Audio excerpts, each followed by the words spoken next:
Men don't go to church. Church is lame for men. Why don't men want to come to church? That is no longer the headline. It has totally flipped around. For several centuries, masculinity has been seeping out of us.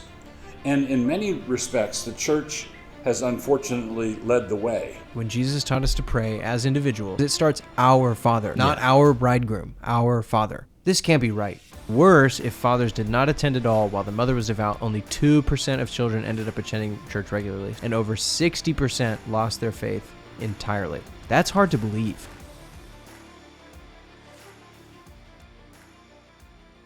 Today, we are talking about why men have left the church and what's bringing them back. We're going to bring up a plethora of different resources, statistics, and studies on this topic and discuss it from every angle that we know possible to figure out what is happening in the church world. Michael, this idea for this episode started... It's funny. Nothing against the church. I love my church. They support us. It's amazing. But I'm sitting in a very traditional Protestant church, right? Not traditional, but like basic, standard Protestant church, basically. And nothing out of the ordinary. Nothing out of the ordinary. And the standard, sermon, worship, the standard nothing out of the American ordinary. Protestant liturgy. And I just had this feeling, and I've had this feeling for a while, but just this last Sunday was able to identify it. And it felt like something was wrong with me.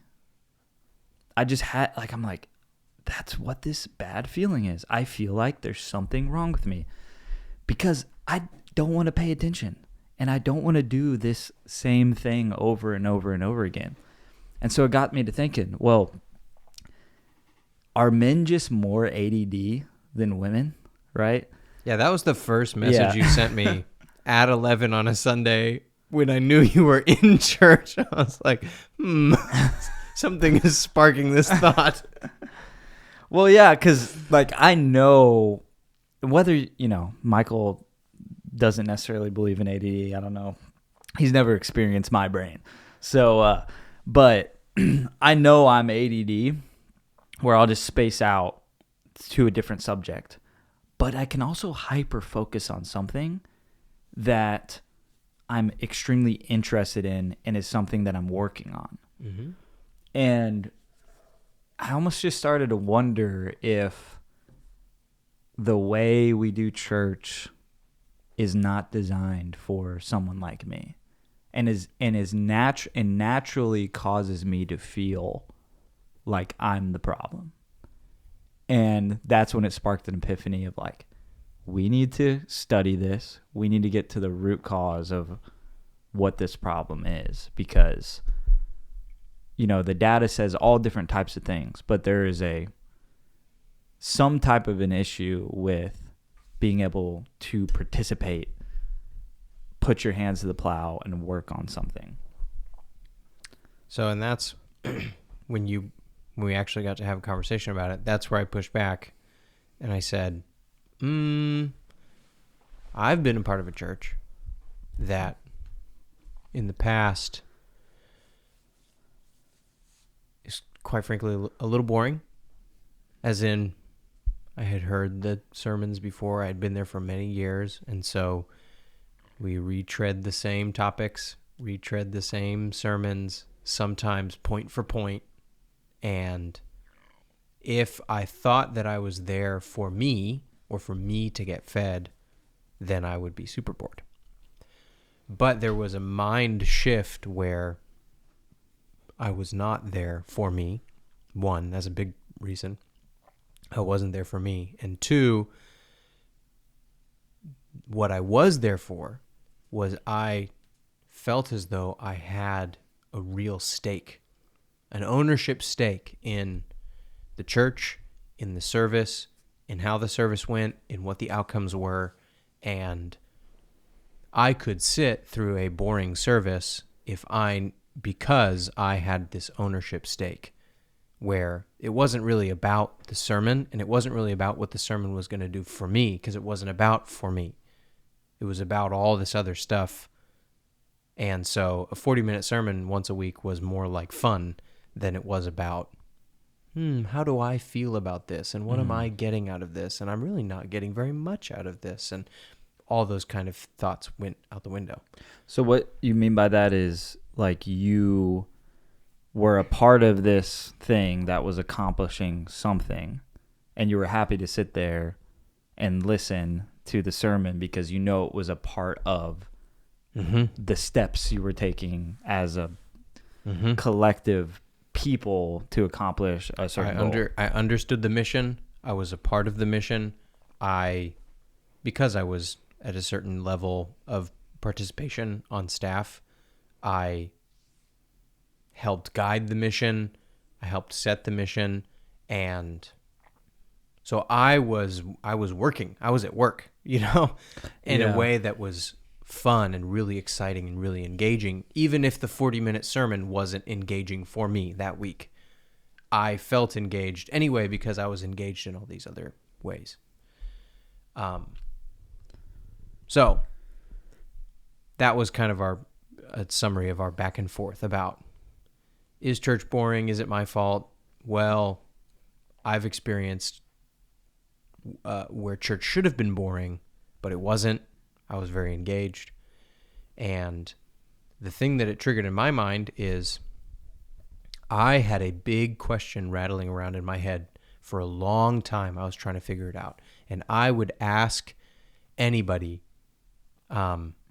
leaders in ministry, missionaries, all these different people, anybody who I could get a hold of who I felt like I could trust. Lowell would come in the conversation and I would say, tell me what you think. I just can't figure this out. What I wanted to know, what I've been trying to figure out is, why do so many more women go to the mission field than men? Single women with no husband go way more. I don't have a specific number or specific statistic, but definitely I know it's true. At least 60-40. I think so. Yeah. And that's singles to singles, right? So that's not counting married people where it's 1-to-1, obviously. But it's 60-40 or worse. Single women go to the field more than single men go to the field. And it was even a joke that I would tell some of my single friends. I said, I'll just go one term as a missionary, find a single girl, come on. Yeah. But I would ask anybody that I felt like I could trust. I'd say, I've been really thinking about this. What is it? What do you think it is? And I'll just ask you, what do you think it is? Oh, man. Well, first. And whatever it is, I think it has to do partly with why church, if being a missionary is not appealing to men, then why is church not even appealing? Well, I think first off, there's more women in church too. Yeah, there you go. So that's one. At least from that standpoint, it's more likely. I think, and then I guess, you could think, okay, if there's more women in church and less men, that means a higher ratio of men in the church are getting married than women, right? Because there's less.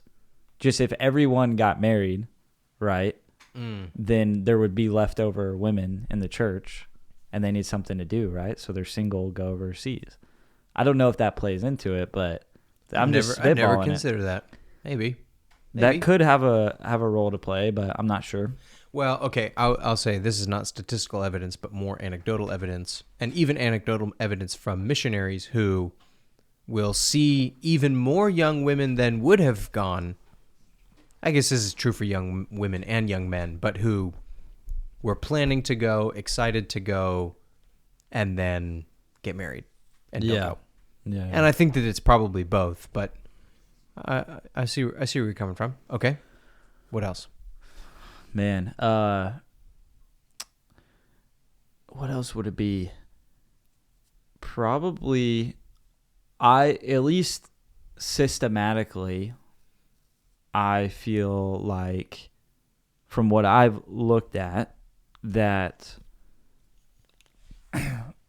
in at least the way that we think of church with reaching more people, in an evangelical sense, not purely like a wholeness sense, every part of the body doing their role.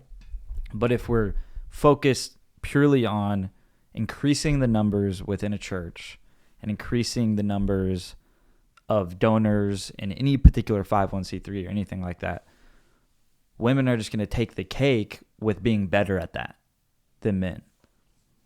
Why is that? They're just typically better at those kind of roles. The logistical, bringing people into the church, kind of marketing stuff. Like, I guarantee you there's way more women in the marketing or the human relations part of ministries than there are men.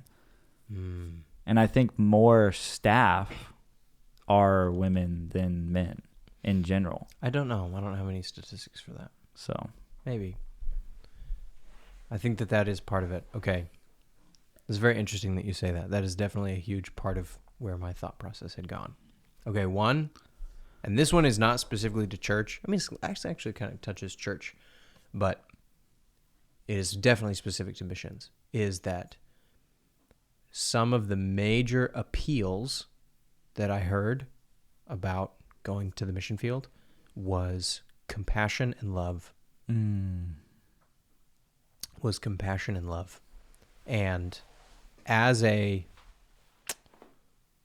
appeal, that appeal is more appealing.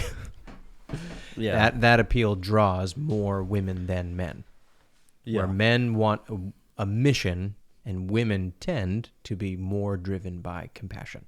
Men want adventure, men want a mission, men want to conquer. And I have been a part of missionary sending, what do you call it? Attempts, movements, campaigns that specifically, when aiming at men, painted it as an adventure, as a conquest, as a mission, as a duty, right, to serve King Jesus, and steered away from the compassion, love, think of the lost, think of how hurting, think of how sad. Not that isn't true and important and should move. Jesus' heart was moved by compassion. Okay, hello. I'm not saying that. I am saying the tendencies of men and women, and when you've got only one drum beat, you're only banging one side of the drum, and you produce 60-40 split, men and women and men, there you go. There's one component. What do you think of that? Well, it made me think of what I saw in my study, which is kind of a well-known thing, but for anybody that doesn't kind of know these terms or these psychological kind of phenomenons, is the understanding is that women connect face to face. And you see this in the conversations that women have, right? Where it's like about the person and the person's experience and how they felt about it and what they've been up to and all this stuff. That is not what I'm talking about. Just that classic joke of hey, you and so went out to hang out today. What's going on in his life? Yeah. I don't know. Yeah. What do you mean? I heard he and his wife were really struggling. Did you guys talk about that at all? No. Yeah. So what did you guys talk about? The game. Yeah. Well, yeah, and that men connect shoulder to shoulder in the sense of we are looking for something to accomplish. That's why we have intellectual conversations. That's why we have conversations about subjects, sports, because cars. we're trying to, and even with us, it's like we're after something. We're in a pursuit of something. We're trying to build something. We're trying to unravel something. But for women, it's face to face. So they're just connecting to connect. There's no objective but to do that. That is the thing. And so I think even the environment of how we structure church and what the priorities are and I'm talking mainly in a Protestant sense, and what we're doing with our time as a service, like what are we doing? Like, what are ways that we can serve? I think back in the day, it's like the men would get together, we got to cut down that tree. And that was, I think. And women needed men to cut down that tree. Yeah. Because women surely weren't going to do it. Well, yeah, now you outsource everything. So it kind of goes back to that. So you hire some hire immigrants to cut down. Oh, gosh. But, yeah, so that was something I found. It only hurts because it's true. I think you're exactly right. So there's one is the appeal to compassion versus the appeal to adventure. And I think two, exactly, to understand that men are mission-minded, that they want something to do, they want their skills to be of use, they want to know that they contribute, that they're strong, that their work is meaningful. Men are work-oriented, women are really relationship-oriented.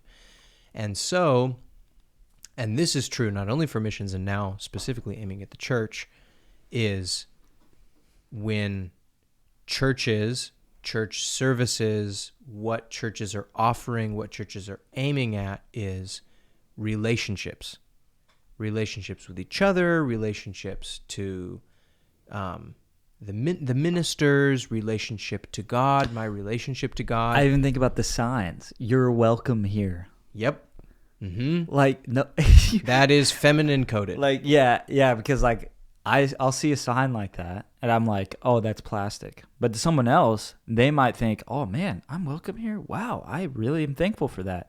And like I'll like walk in and I'll be like, no, duh, it's church. Like, or I quite frankly don't care if I'm welcome here. Yeah. Like if I don't like it, I'll leave. It's if like, I do like it, I might stay. Like I don't care if I'm what welcome. What if there's a sign that just said, you're useful here? No, okay, no, actually, what if you flipped it? What if you said, you have a job here? You have work to do here. You have a role to play. Like, even those, that gets me excited. Even that's why we made the thumbnail. I want you. Yeah. That is it. And so that divergence of what do we offer at church? What is the core thing that we're offering that you can do here when you walk in the doors? Right. Have a relationship with each other. Is it a passive thing or an active thing? Have a relationship with each other. Have a relationship with God. Get fed, get nourished. What the Bible says is that's what a husband is supposed to do for a wife. That's what Christ does for the church, and so that's true to some degree. Men need the nourishment from their head, from Christ. But that is what husbands are supposed to do for wives. But that means that what a man craves is to be capable of doing the nourishing. Men want to be able to do the thing. They want a job to do. They want something to put their hands to. And so if in the church it's all ministers nourishing you, and there's nothing for the men to actually engage in and do, right? Then it's just not that interesting, quite frankly. So,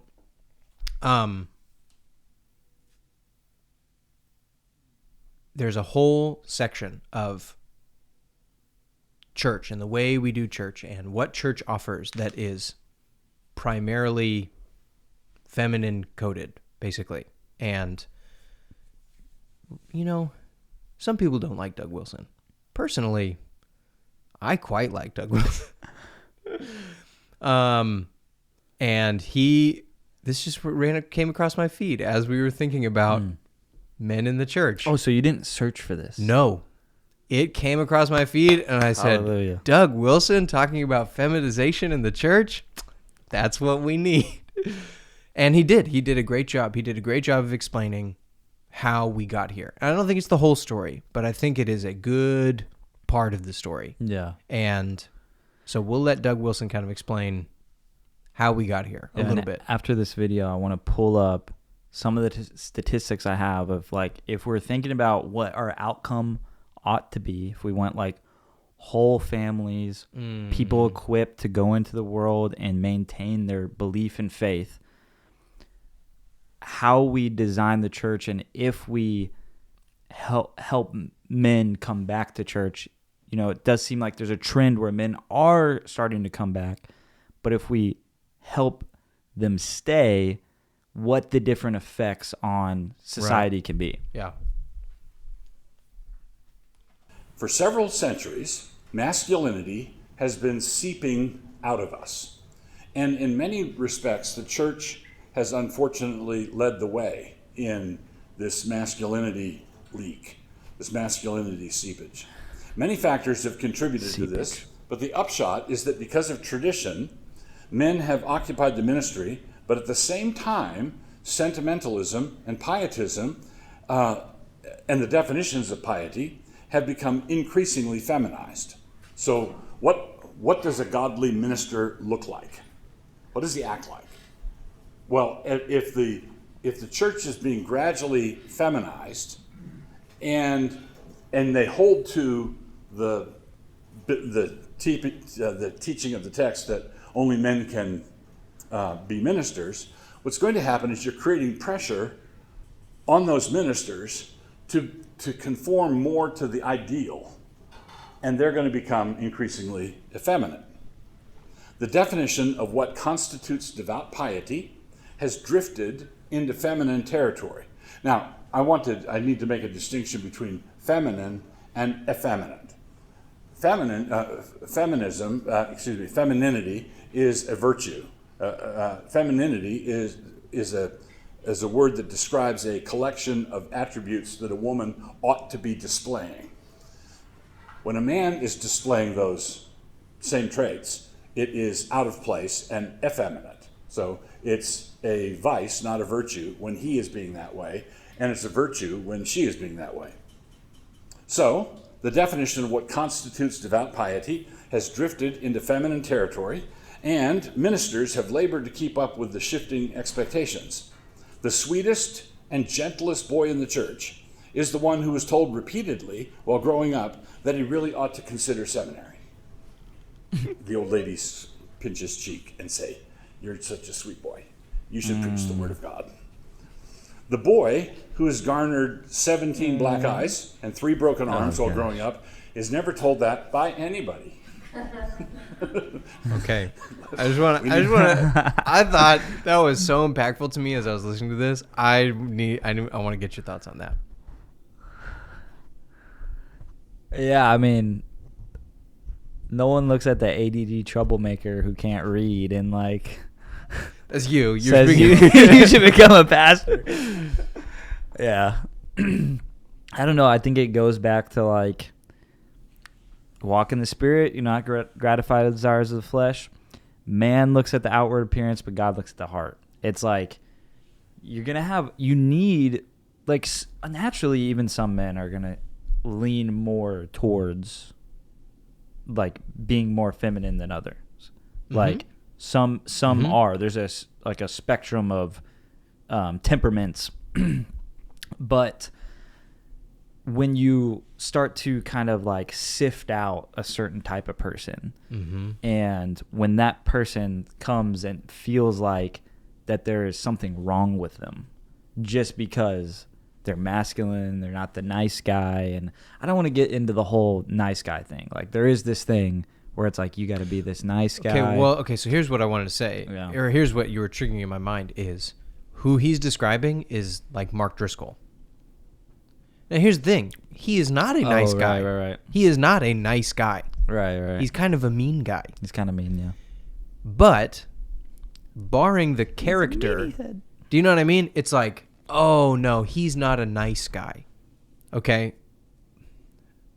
What I'm trying to get across is there's a line between being a nice guy, sweet, gentle, bookish, meek, mousy, and having a upstanding character full of integrity. Right. And you think that if you are going to get a aggressive, strong, firm, masculine person, he's going to be mean and nasty and rude. And that's just not true. I remember listening to some medieval history stuff, and they would talk about how different priests or bishops would be a commander in the army. And I remember hearing that and thinking to myself, are they allowed to do that?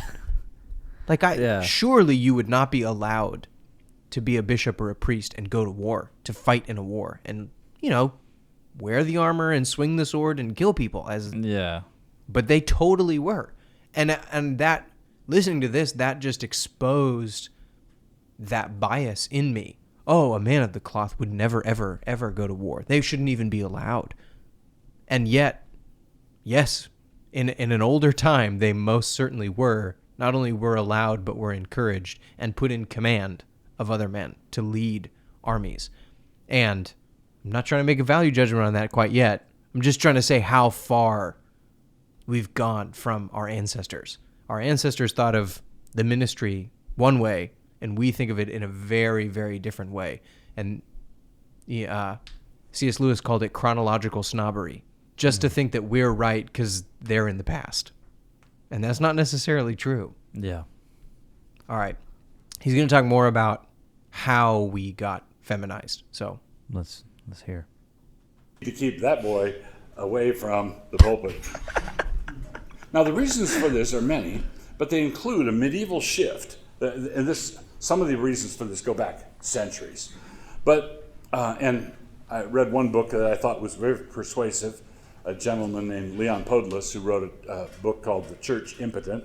He argued, he blamed the beginning of this shift on Bernard of Clairvaux, who was a medieval churchman who shifted. I began earlier by saying that the church is the bride of Christ, which means that it's fully appropriate in a corporate setting where we're singing hymns to be praising Christ as the bridegroom and we are the gathered bride.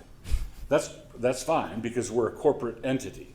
But what happens when you take that corporate piety and radically individualize it? Bring it down to the individual level for people to use in their individual devotions. Well, now you've got the men who want to be pious trying to get into the frame of mind of a bride preparing for her wedding day. And there's going to be two problems. One is they're going to be no good at it. Yeah. Right? I feel like something wrong with you. And they're going to get out of this church, they're going to leave as soon as they can. Right? They're going to go because it's not a conducive environment. This piety thing, that preparing myself for my wedding day like I'm a bride trying on her wedding dress. So he leaves. And this is one of the reasons why in the Western church, Bernard of Clairvaux had a big impact on the Western church. This is, and in the Western church, both in Catholicism and Protestantism, there is a real shortage of men in church. Okay, there's church is dominated by women. That's not the case with Islam. That's not the case with Judaism. It's not the case with Eastern Orthodoxy. But in the West, where Bernard did his thing, there is this tendency. So the first thing is that men are no good at it, and they leave. The second problem you develop is that they are good at it. Okay, and you don't want men who are good at imagining individually that they're the bride.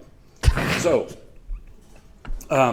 this is Podolus. The transfer of the role of the bride from the community to the soul has helped bring about the pious individualism that has dissolved ecclesiastical community in the West. So the corporate church can be found. Thoughts about that? I don't have anything to add. I mean, it makes sense. I found it funny. I found it so compelling because I have been there. Yeah. In that I have heard preachers, male preachers, talk about their relationship with God and how intimate it is and how sweet it is and how he's the bridegroom and how they love him. And I love Jesus, and I know that he's my friend and he's near me. And I mean, my wife knows I don't cry very much, but if I cry, it's probably because God is speaking to me. Mm. But the intimacy and the bridegroom, I've recognized times in my life where I look at someone and I'm like, you're godly, and that's how you're talking about this. And so I want to feel that way. I do. I really want to feel that way. It's just not there. Yeah. Thoughts? I was just thinking about these stats, and I was thinking about the aspect of this conversation where it's like you're almost de-incentivized to even talk about this stuff. Like, it's kind of like, oh, you're talking about how men need to be in the church, and like why is that in our cultural zeitgeist where it's like you just get hate for even talking about a difference between men and women in the first place. Oh, that's that there could be a masculine aspect to following God that, but I think a pushback would be, it's like, well, being super sensitive, like, it is masculine. That's a fake form of masculinity to be tough or whatever. And I think oftentimes it's shaped as like anything but like a fully, like the ideal picture of the nice guy is seen as, well, they're just, that man is just not in touch with their inner wounds and all of that. That is so millennial. Yeah. It hurts. That hurts to hear that. And I guess that's why Gen Z is coming back. But let me just say this right now, and then we can hop back into this video. But why is this conversation even important? It's because like most of the conversations we have, when something gets lopsided, when you lean to one area besides the other, whether that's, we've talked a lot about spiritual gifts, cessationism. We've talked about, God inside of time, outside of time, predeterminism, all of these things. Calvinism and Arminianism. And if you get kind of weird either polar, and I think this is one of them, why is it important? Well, I did some research and I found a study. It said and this is an older study, which I feel like it probably has been exacerbated by this time, but the understanding of men is not just statistical curiosity. It has serious implications, particularly when it comes to, you were just on the part, particularly when it comes to fathers in the next generation. Yeah, fathers in the next generation. Church communities are discovering that when the father's presence is lacking, so is the family's long-term commitment to the faith. So I'll just... a father's engagement has a disproportionate impact on whether his children will grow up and practice the faith, often far greater than the mother's influence. Wow. Yeah, it's very interesting. And it, like, right there, if you want to read... This first data point? Yeah. In families where both father and mother attended church regularly, a healthy share of children stayed active, 33% are regular churchgoers, 41% attend occasionally, and only 25% fell away. Wow. If the father was irregular, this can't be right. Regular percentage of children who became regular churchgoers plummet to 3%. And that's not even if the father doesn't attend. It's if the father is sporadic, Irregular. but the mother attends. It plummets to 3%. That's hard to believe. And 38% not at all. And then the same thing, worse, if fathers did not attend at all while the mother was devout, only 2% of children ended up attending church regularly. So about the same as if the father was sporadic. And over 60% lost their faith entirely. So that's a 50% increase in losing your faith entirely. Yeah. Good gravy.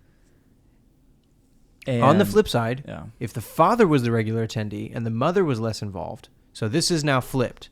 The father goes regularly. All these were mom is devout, but father has decreasing levels of engagement. Now the mother has decreasing level of engagement.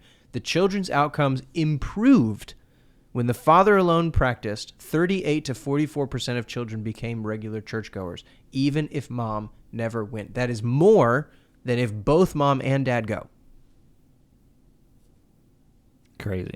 These numbers, they're not intuitive. I mean, it just doesn't even, it's hard to believe. So my whole thought process, and this is an older study, but I'm sure... So you mean these numbers could be even worse? Or they Yeah. could be even more Yes. spread? Yeah, that's at least my thesis on it.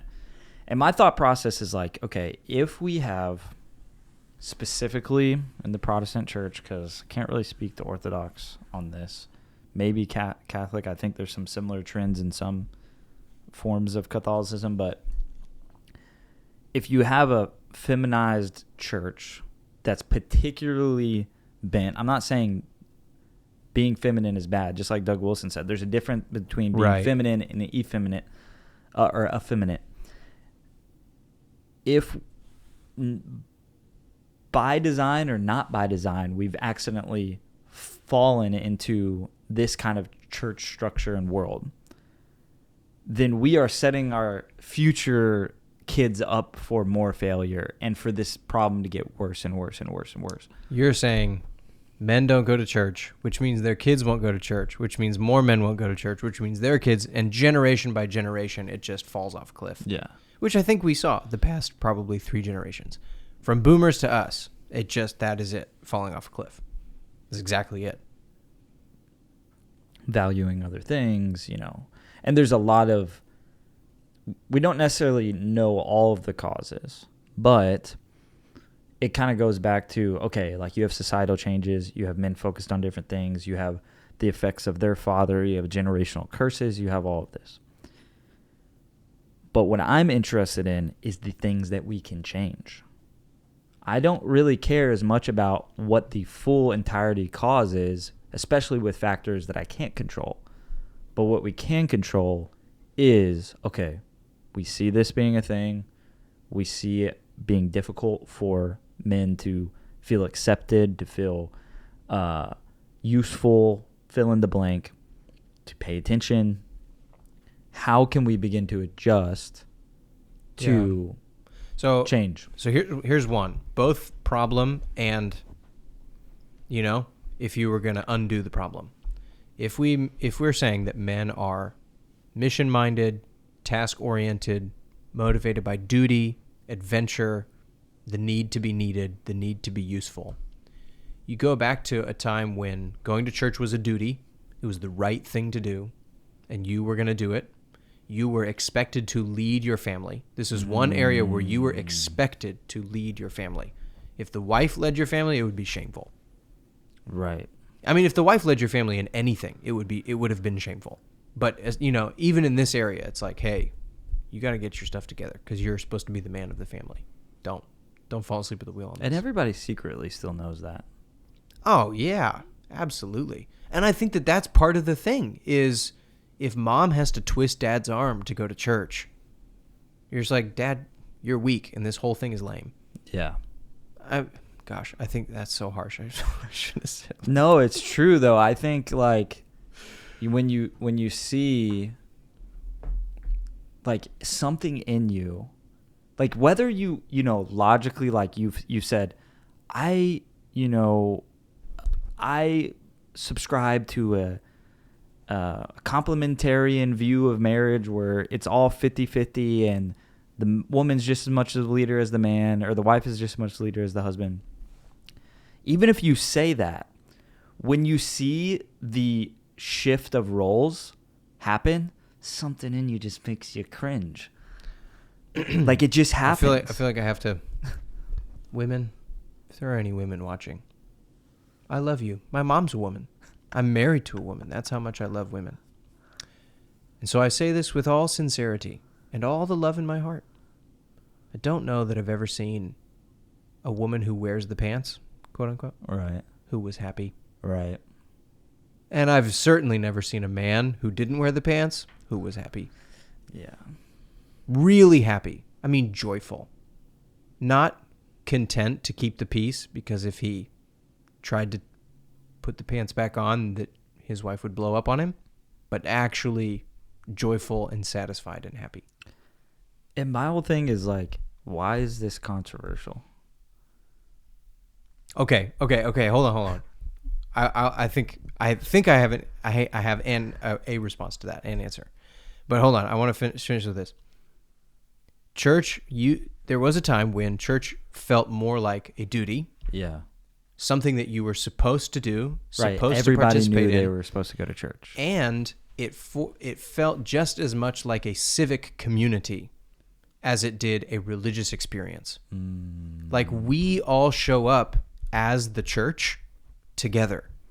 And this is a civic community and a religious community. And it's less about me and more about us.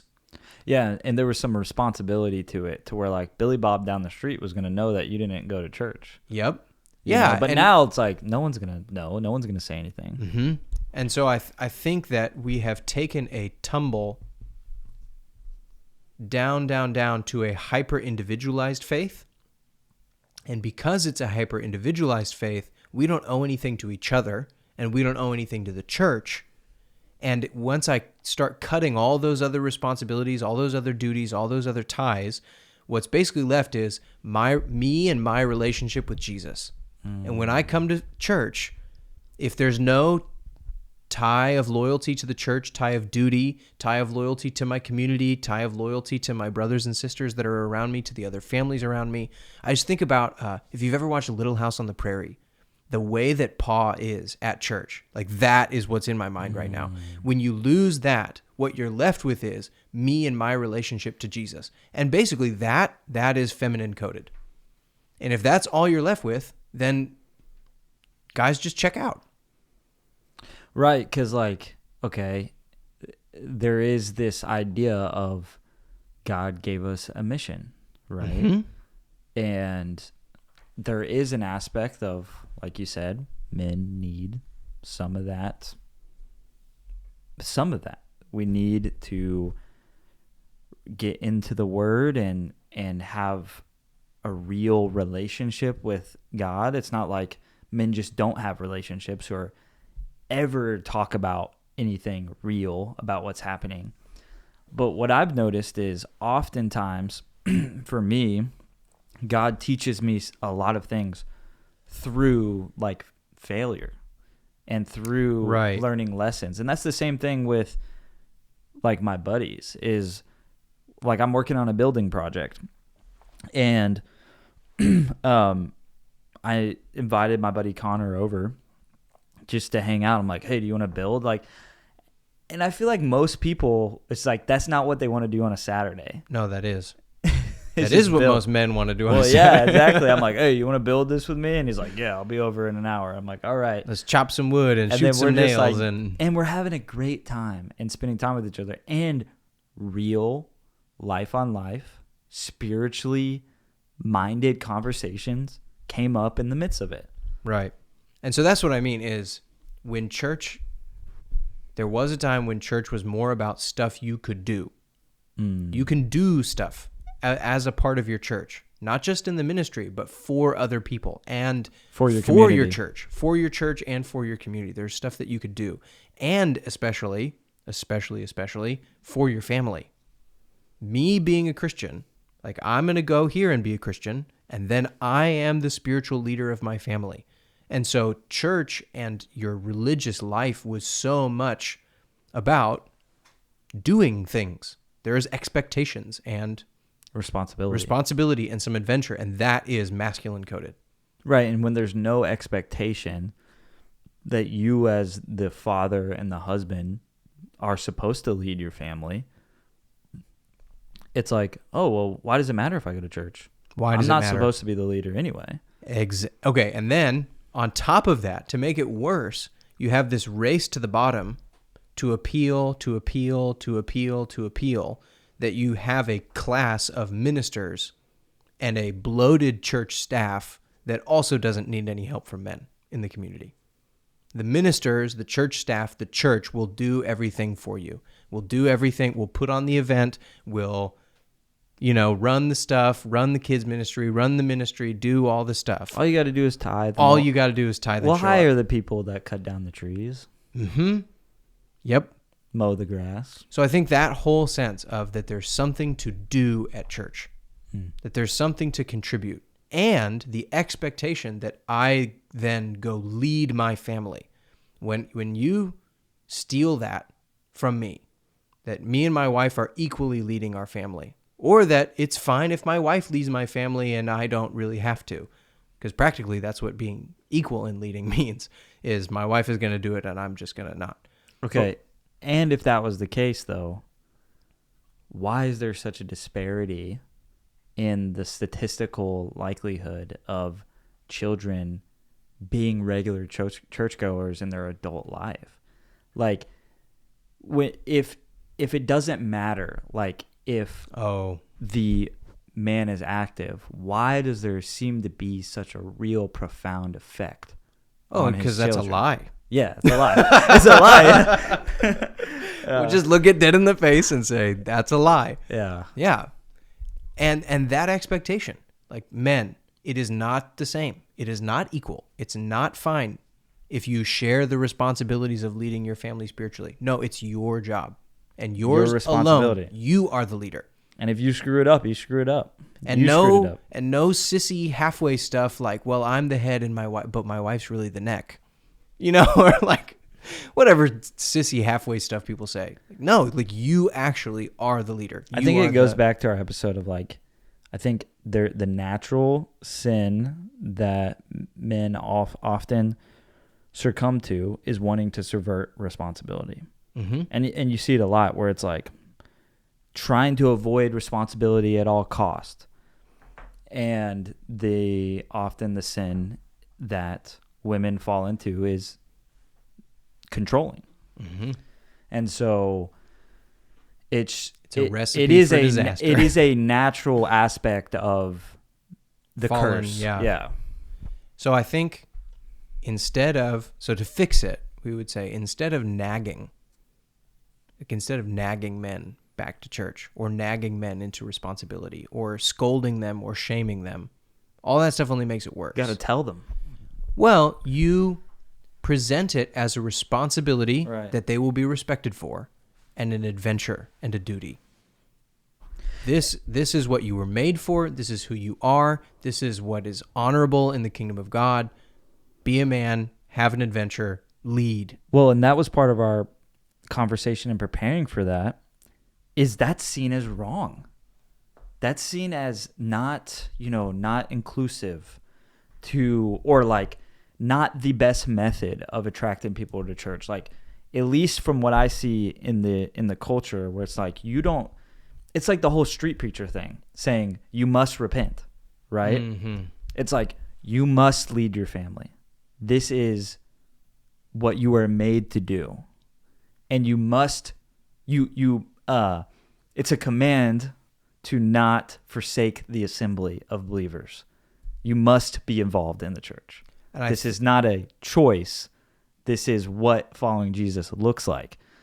I think that is another huge breakdown in what drove men away was the entire feminization of our culture in general. Just that men are, in the longhouse, you can't say that, you can't demand that, you can't call it what you want, call it the longhouse, call it the post-war consensus, call it whatever, but feminization, basically. You can't say that, that's too mean, don't tell people what to do, that's, you're a fascist if you do that. Right. But all that stuff, that is masculine coded. That's what men actually need to grow up, to become men, and to live and thrive as men. It's kind of like in our last episode, or a couple episodes back, when you said all of the things that I love about who I am now, my parents made me do. Yeah. I did not naturally want to do that. Who actually wants to get up early on a Sunday when you could just sleep because you've been working hard all week? Yeah. Yeah. Who wants to? I know I don't. I definitely don't. The thing that gets me to church, it's funny because that's a personal thing. The thing that gets me to church is the responsibility. Mm-hmm. I am responsible to show up to this place. Mm-hmm. And participate and add and be a part of it. Yep. So I think just in general that we have cut out of our culture all of the masculine coded authority, adventure, responsibility, the feminized ways to diffuse responsibility. I don't know.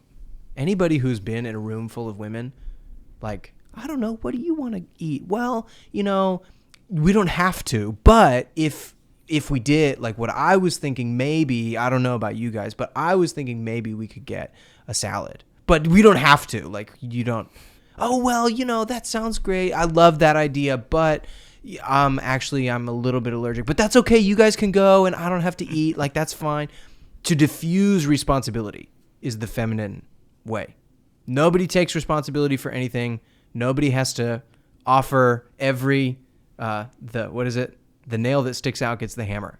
That's now in its proper place. That is a thing that drives compassion, that drives justice, that drives fairness, that says everyone has to be taken care of, everyone deserves love, everyone deserves compassion, everyone deserves mercy. There is a good impulse when put in its lane. When allowed to rule over everything, it strangles it to death. Yeah. Right? And especially it strangles men to death.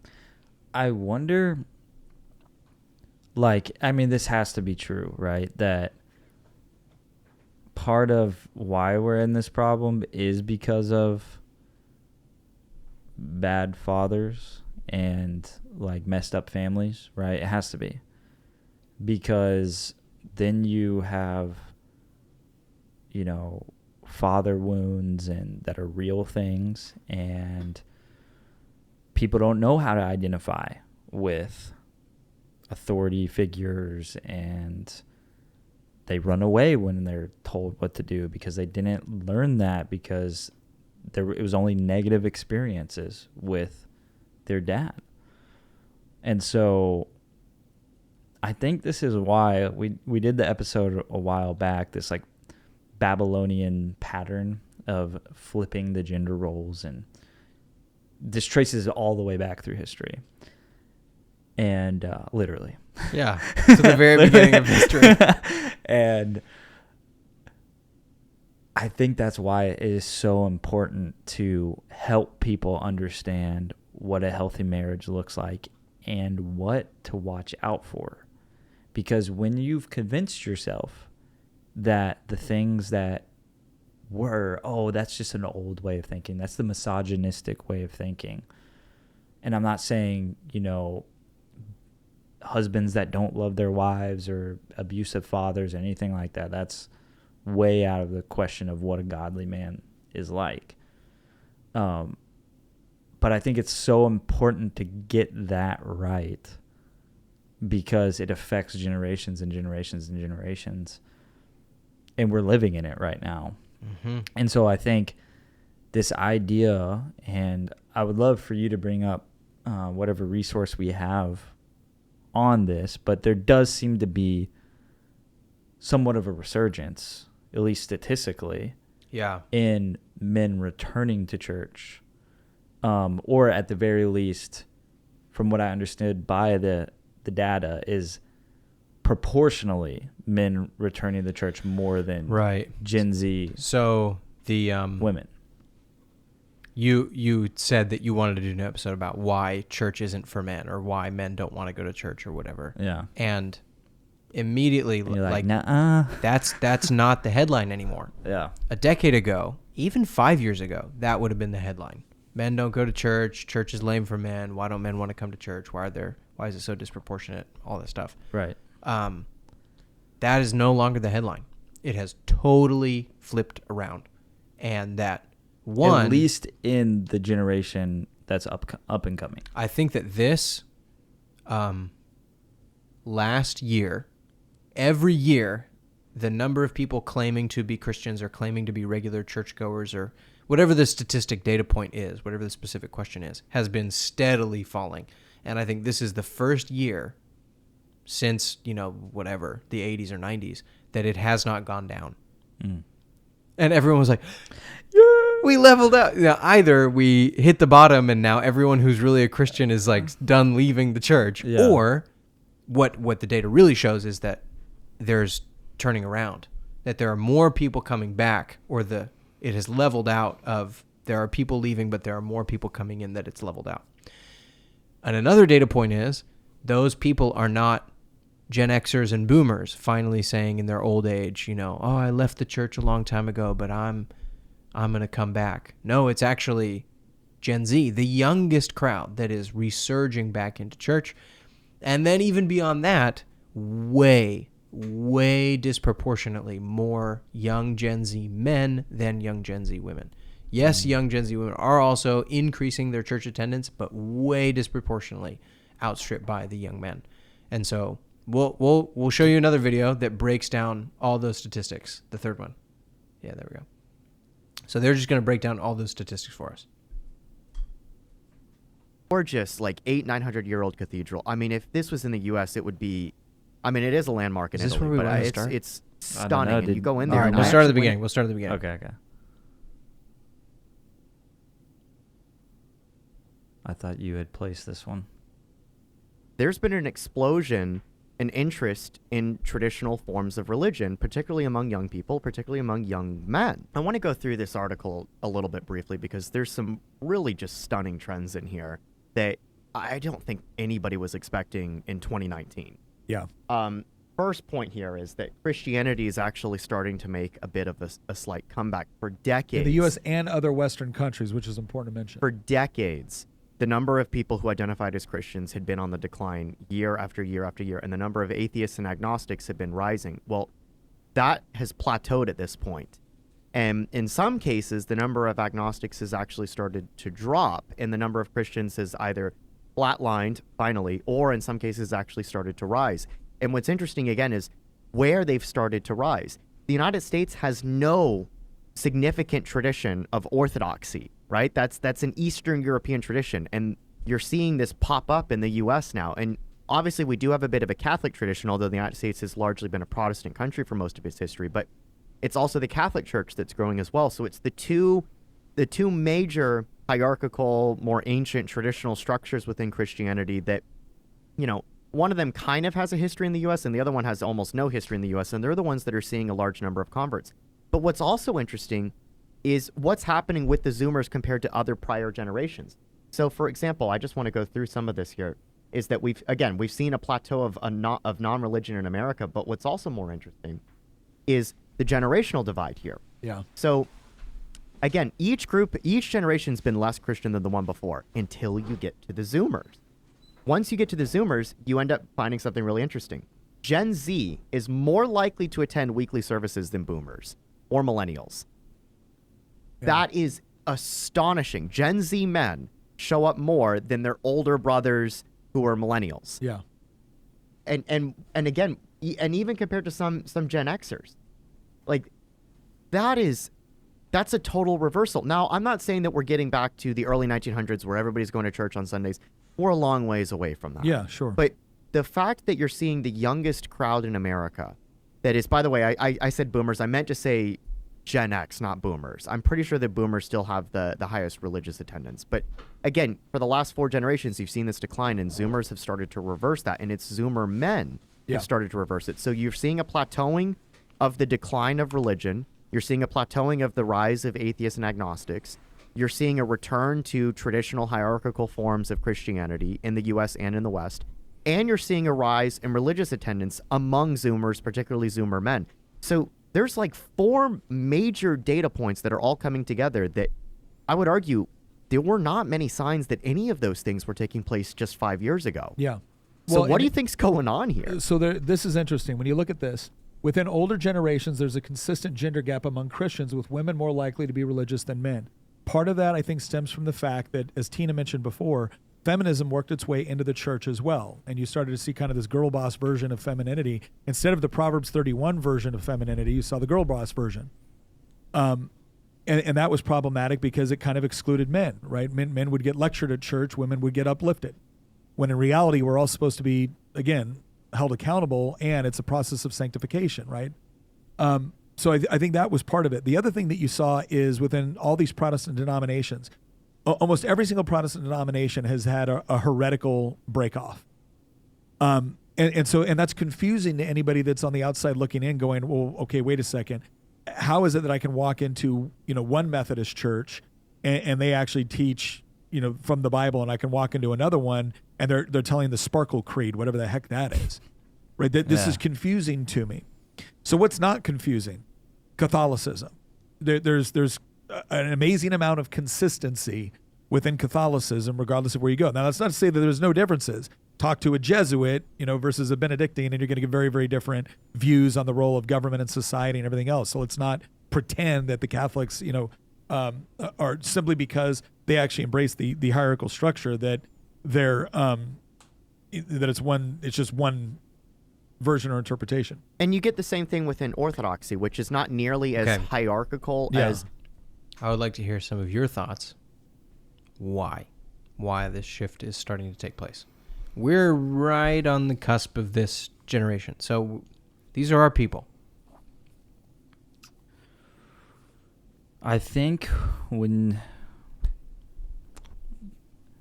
especially in America, when you grow up with your core values being based on the Bible, whether you know it or not. Maybe you didn't have a good father figure. Maybe you didn't, get taught the Bible well. But the societal structures in general are dependent on the Judeo-Christian creeds, essentially, the ideas. When you have something like the civil rights movement, fundamentally founded on the Bible, like that was one of the most amazing things. Whenever that's when I really realized how stupid atheism is.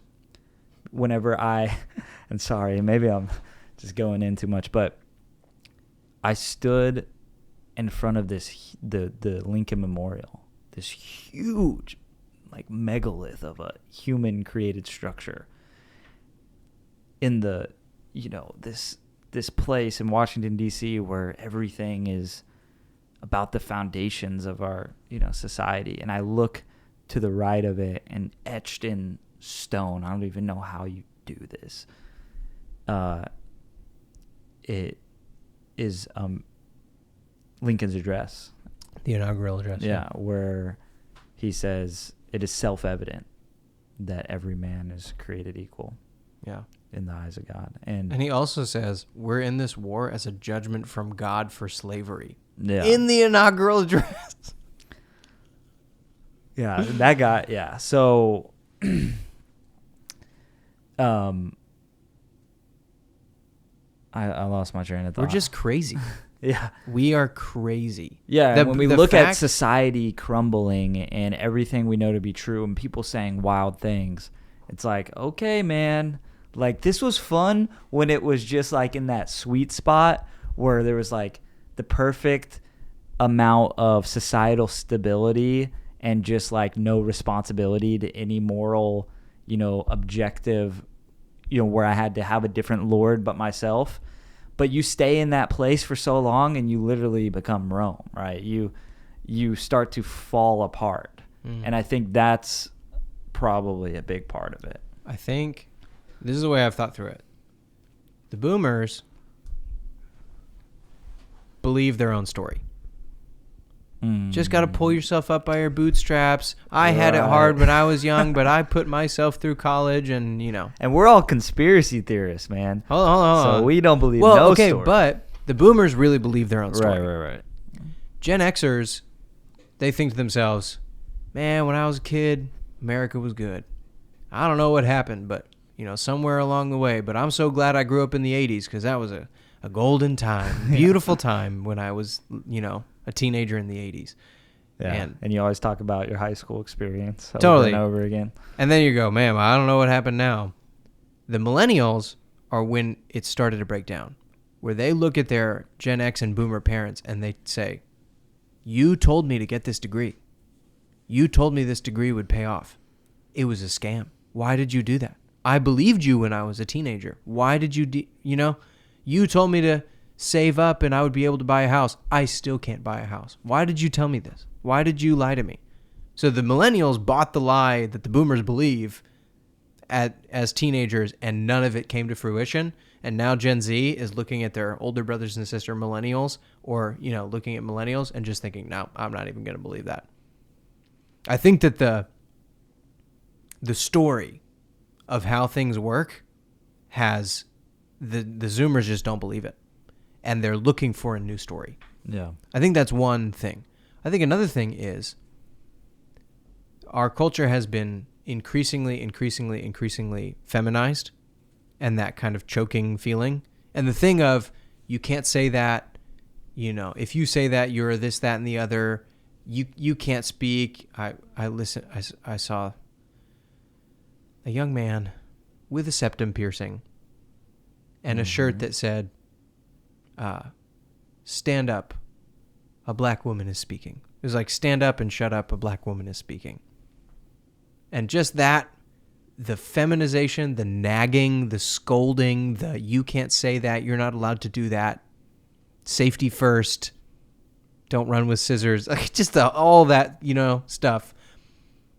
As things got crazier, you push crazier and crazier stuff, and you also say you're not allowed to say anything about it. You're not allowed to do anything about it. You're not. If you do, you're a this, that, and the other phobe.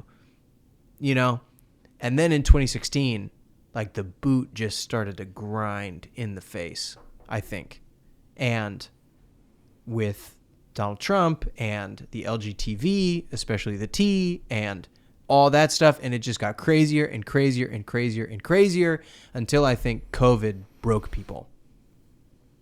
I think the lies that happened during COVID, and people snapped and fundamentally changed, and there's a whole bunch of people who just said, I'm not doing that anymore.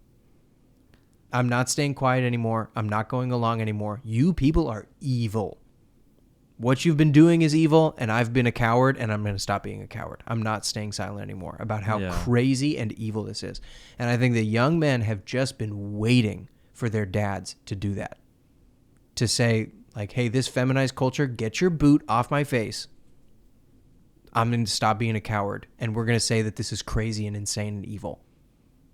And I think that once at least some church leaders started to say that, men were like, oh, thank God, finally. Yeah. Somebody is giving me a breath of fresh air. Somebody is expecting something other than my life, something for my life other than mammon or video games. Yeah, because I remember in 2020, it was like everyone was falling into line. Mm-hmm. Like BLM, like you must support BLM. So pastors were coming, like the church I was at, and this did contribute to me leaving. Wasn't the full picture. The biggest part of why I've moved churches, and I've only moved churches twice before, is and not by just my own choice, but the main reason was we stopped doing life groups. So I had nobody to connect to, like in the middle of COVID. So it's like, okay. And that was most people's experience. But I was like, I need to go find something. I know someone's meeting. Like, I want to find that. And we're in Texas, so it was a little bit different than other places. Oh, yeah. There were lots of dissenters. Yeah. Yeah. And, but I remember I was in a church service. And during the service, it was like, the pastor said, all the black people stand up. Everyone look at them.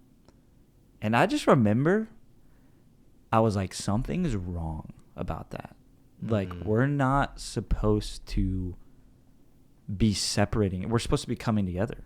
Like, the unity of the faith. It doesn't matter who you are, where you came from, what happened to your ancestors. It doesn't matter. There is no Greek or Jew. Yeah. There is no slave or free. It does not matter. All that matters is that we're a part of a new kingdom. You're not a part of the old thing. You're a part of a new kingdom, a new family, and so, but to what you were saying, I almost started to think, okay, like, does any of it have to do with this, like a personal thing where it's like the secularism just doesn't work? Yes.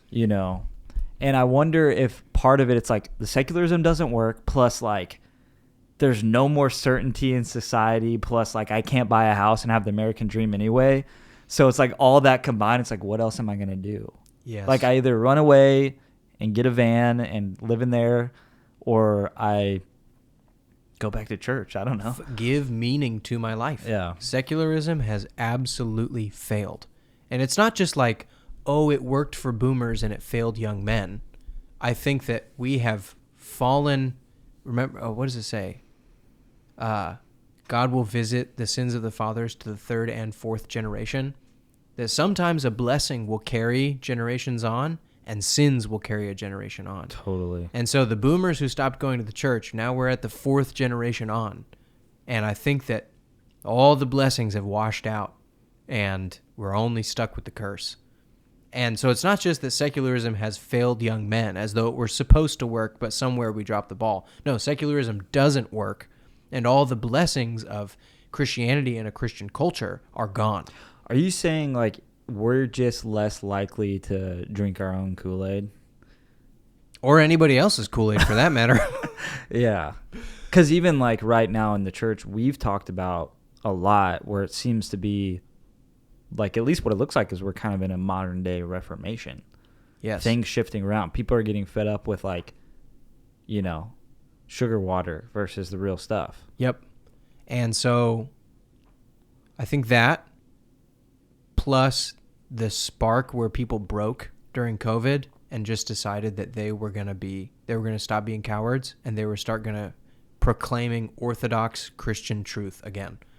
I'm not doing this to appeal to anybody. I'm not doing this to be cute. I'm not doing this to get converts or to get people in the door or to grow a big crowd. I'm doing this because it's the right thing to do, and I'm tired of doing the wrong thing. And I'm tired of the boot stepping on my face. I'm going to do the right thing. And that is what men, just men in general, have been waiting for. And young men who are disillusioned with secularism and are desperate for meaning. It's either sit on my couch and become a couch potato or find something, someone that is offering real meaning in my life. And what a father does is establishes boundaries. And boundaries are essentially measurements. And measurements assign values. Two things. So if you don't have any boundaries, it may be fun for a while. Like if you were playing football and there's no boundaries and you're just running in circles and you're like, I'm winning. This is awesome. No one's touching me. I'm doing whatever I want. And then you run in a circle long enough to where you're like, oh, wait, no one cares. And you realize you can never win that game because you're not playing any game. Yeah. You're doing whatever you feel like, and you can't ever win at that. And winning's the whole point of it. Yeah. There's no goal. Nothing happens after you die. Like, yep. You know, you're just supposed to spin around for a few years. Make money, and I'm not even doing that very well. But yeah. Because the majority of people are not rich right now. Mm-hmm. Majority of people are priced out of the assets that are hyper-financializing. And so that's what I meant. Like, the millennials bought into the story and then realized by the time they graduated college that it was a lie and it was never going to work out. And why did you sell me this lie? Everything's hyper. And so the Gen Z is just saying, like, why even play the game? The game's rigged against me. I'm never going to win. And that disillusionment with secularism and, you know, the lies that have been sold to us have driven people to search for meaning. Okay, so is there anything else you want to say about that? Well, yeah, I was just kind of transition in the sense of seems like an opportunity to me. I was going to say, so if they're coming back, what do we do? How do you keep them? We got to build. I don't know. Hand people hammers. I don't know. Okay, what do you mean by that? I mean, I think I agree with you. I just don't know what you mean.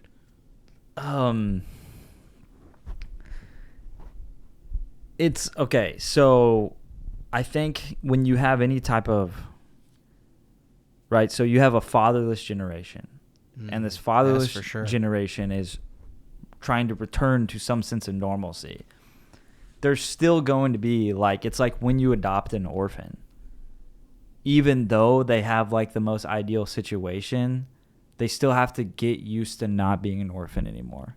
Where you hear the stories where they're, like, hiding Pop-Tarts and stuff under their bed because they're used to not being able to rely on anybody. Just because your position changed doesn't mean your spirit has caught up. And I think we have a hyper-individualized culture where people aren't used to trusting anybody, don't have good fathers with good moral compasses, and are going to experience probably some church leaders that are like that too, from a different generation, maybe haven't read the Bible enough as they ought to really should have as a pastor, or maybe doesn't have the full biblical narrative really worked out in their mind of what exactly they should be going for as the church.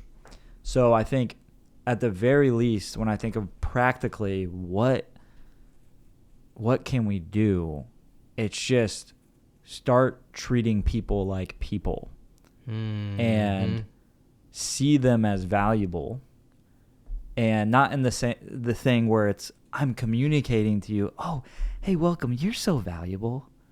It's like, no, get out of my face. Like, you're welcome here. yeah, get out of my face. Like show me that I'm valuable. And so I don't know what that looks like. That's why we're having this conversation. But at the very least, like, I think one way to start is like start to see the body as the body and allow some people to input and lead some stuff on their own. Like have it be less centralized in some degree. And also like use our leadership in a way that empowers people and their gifts. You know, I don't know. Do you have any thoughts? No, I think that's exactly right. I think I would be even more specific in that. Hey, real quick, we got a super chat from 21st Century Mind. He said, I was a Christian pastor and left Christianity because Christ, if not a myth, is refusing to stop evil upon innocent children. Your thoughts? Oh, that's kind of derailed from the conversation. Man, I'd just say God is innocent. And yeah, I don't know. Do you have any thoughts on that? I know that kind of has derailed a little bit. If God were to stop every evil thing, there'd be no love wouldn't exist. Yeah. That would that would be the end of history. Yeah. He would have to stop everyone all the time from doing every evil thing. Well, and I think he did consider it, right? Yeah, he did, actually. And then he said, I don't want to do that again. And so that's one, I think that's one answer, is that God has made his sovereign decision to go through. It wouldn't just be stopping all bad things from happening all the time. Then he could be the cosmic police force, but really play that all the way out, and no one would be allowed to do anything. Everyone would have to be in their own rubber padded room and not allowed to live a real life.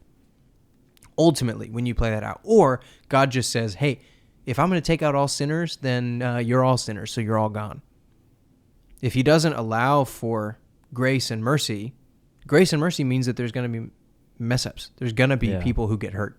And I think for me as well, when I think about this philosophically and logically, and I come in with the assumption, okay, like if God gives me a moral framework in which to judge, I have to default to him as the moral framework giver, right? So who am I to judge the person that I'm borrowing from, right? And in that, think about, okay, I'm assuming that the one who created my sense of morality to begin with is good. Therefore, in his ultimate wisdom and foresight, there must be something ultimately and abundantly valuable about us being able to be born and experience eternity with him.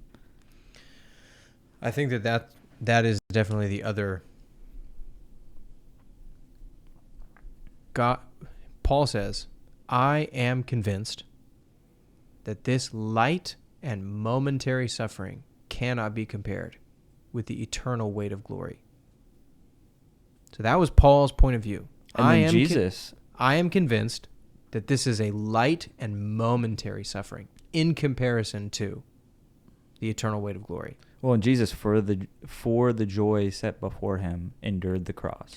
Exactly. And so from God's perspective, and Paul had that mindset of God's perspective, that he could see from God's perspective. And he saw suffering as light and momentary. And even, his buddy James said, And it's a good thing when you go through suffering because it will develop your character. Yeah. Suffering can be, if you let it do its perfect work in you. This is what James says. If you let it do its perfect work in you, it will purify you and make you clean. And Paul says, and in the end, it's light and momentary anyway. And it's hard to watch a suffering child and say that that's light and momentary. But that was Paul's point of view, and he was seeing it from God's point of view. And now again, that's another thing to say. You go, you don't understand. You're not the one suffering. Right. How dare you look at that kid and say that it's light and momentary when they're the one going through the suffering. And that would be true, except that God himself came down in human form to suffer. Right. So it's not trite for him. It's not impersonal. It's not impersonal. It's not a game for him. That is the whole point of the incarnation, that he came to experience exactly the kind of suffering that he kept telling people was light and momentary if you'll put your trust in me. Yeah. Yeah, to to confirm the validity of it. And I would even say to confront it and put an end to it. Right. And show people that this suffering will come to an end. And so to leave Christ, and this is great. You should go look up a guy named Glenn Scrivener. He did a whole talk on this, and I won't do it justice. But basically what he said is you can either leave Christ and suffering still doesn't make sense. Everyone has to deal with suffering. And so you can leave Christ and it still doesn't make sense. Yeah. That suffering absolutely has no meaning. You can't make it better by leaving Christ. You can only cling to him and say, you willingly came into my suffering to save me from it. And that's your choice, is you can't get out of it. And so you either cling to Christ and he helps you go through it, or you have no meaning to suffering whatsoever, and you can't even call it suffering. I mean, that's the Eastern point of view that has gotten rid of God and absolute morality and all those things, views suffering as just karma. It just is what it is. Yeah, we have a follow-up chat. God intervened and stopped humanity doing evil all through the Bible. In heaven, there is no evil existing with souls living among each other. God could have made our world the same as heaven. No. Heaven is full of people that chose to be in heaven. That's actually just not true. It's not true to the Bible story. The Bible story says that heaven is full of people who want to. This is the very last page of the book. It says, in heaven, the holy go on being more holy, and in hell, the unrighteous go on being more unrighteous. And earth is your place to decide which path you want to take. So God could not have just snapped his fingers and made heaven, because heaven is full of people who chose to want to be there. Yeah. And you have to be given a chance to decide. God did. Now, again, I don't remember who I got this from, but it might have been C.S. Lewis. But he said, you look through the corpus of Scripture, and it is not full of people who said, who were perfect. Well, no, the corpus of Scripture is full of people who are saying, God, why aren't you doing anything about evil? Why aren't you punishing? Nobody's saying like, oh, God, would you please be more merciful? God is always super abundantly merciful. So even about the people that God did stop, he always stopped them way late after they had caused a lot of damage and a lot of suffering, because God is merciful and gracious. So yes, he did stop people, but after giving them many, many, many chances. Let me ask you a question on this, because oftentimes these are more than logical questions, right? I know when I've asked them in my life, like, they're more than logical. But how significant is the logical component of just like love does not exist without free will? Like, that is just fundamentally true, right? I think it's like working out. In that, when you work out, you start with 15s, and then After a couple weeks, you move up to 20s, and then a couple more weeks, and you move up to 25s, and then a couple more weeks, and you move up to 30s. And you're like, why am I doing this? And then all of a sudden, your wife says, hey, can you pick up this heavy thing for me? Yeah, this happens to me all the time. And and this is what I respond to her every time. I say, that's why I go to the gym. And I think in the same way, you understand God. You understand what he's doing. And like Paul, you say, I am firmly convinced that this light and momentary suffering. You can do that kind of mental training to become firmly convinced that this light and momentary suffering is preparing us for an eternal weight of glory. You do that training outside of suffering. But in suffering, that is not what you need. You don't need the logical. Right. It's not going to help you get through suffering. You do that work, that apologetic work, as training outside of suffering. In suffering, what you need is a hug. Yeah. And Jesus Christ to cry out to. That's what you need. You just need a hug. All of this explanation is the training for outside of suffering so that you can get through and not bail. Yeah. Always be able to give a good reason for the hope that you have within. Right. I think that is literally the story, though, 21st century mind is that the suffering will stop. The promise is that there will be eternal life. You don't have to die and stay dead. You can live. And Jesus is the firstborn of the resurrection. Like, there will be a time where there's no more suffering, no more pain, no more insecurity, no more fear and shame. I think one of the worst things that pastors have told congregations is Jesus did what he did on the cross, right? Like Jesus bore our sin so you don't have to. Jesus suffered so you don't have to. Everything Jesus did was to take it away from you. And that's a lie. That's not true. That is not what Jesus came to do. Yeah, that's the whole premillennial rapture view, right? It's like, Well, God would never let us go through that. I think that just to finish that thought, the testimony of Scripture is that Jesus did what he did so that you can confidently follow him.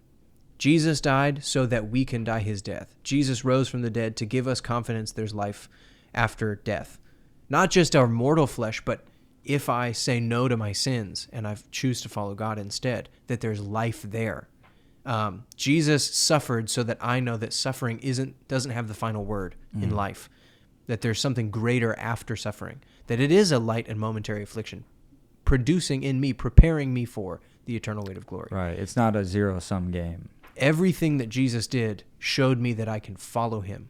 Not just that he did it so that it could be taken from me, but showed me that I can follow him. That you can give up your life. Yes. God immediately killed Uzzah for touching the Ark of the Covenant. How can we say God gives many warnings when he has killed instantly before? He did give a warning. Here's what's happening in that passage. God told the Levites, I want you to stick 2 poles in the ark and carry the ark on your shoulders, 4 guys on the poles, Indiana Jones style, okay? Right?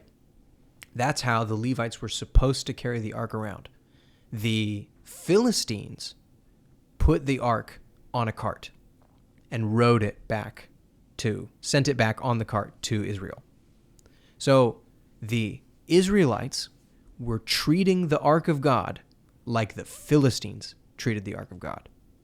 They were given a very explicit instruction on how they were supposed to carry the ark. This was not no warning. They were not doing what they were supposed to do. They were treating the ark of God like the Philistines treated the ark of God. And the cart, bump, bump, bump, bump, and the Levite who was supposed to be carrying it reaches out, oh no. And God said, you were not doing what you were supposed to do. I told you how to carry this thing, and you didn't do it. This was not God's just angry, God's peeved, God gets mad at an instant. They had a warning. They had clear instruction on how they were supposed to do it. And you'll notice, if you read carefully in the text, they put it on a cart the first time when the guy dies. They leave it at the other dude's house, And then when David says, no, okay, no, I want this thing at my house, they do it right. They put the poles in, and the Levites carry it like they were supposed to. The second time around, they wise up. So this wasn't no warning. They had a very explicit instruction on how they were to treat God's holy things, and they didn't do it. They did not treat it with respect, and he paid the price for not treating God with the proper respect. Here we go. In Acts 12, God killed Herod instantly for failing to give him glory. Again, another example of God killing instantly. It took a few days for Herod to die, so not instantly, but also, I don't want to be flippant, but kind of, so what? Like, why is that a bad thing for God to kill people? God is the master over life and death. And I think that's what and thank you for these super chats, 21st Century Mind. We appreciate this conversation, and we're excited to engage about it because I think it's important.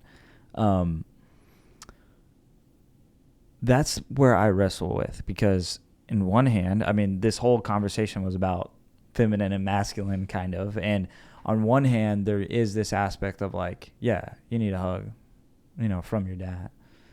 But on another hand, it's like every time I felt a little dissatisfied in these kind of arguments that I've engaged with all different types of atheistic people, and I'm thinking of one specifically, where I'm just thoroughly intellectually dissatisfied with the arguments because it seems like emotional. It seems like an emotional argument versus an actual truth claim in the sense of...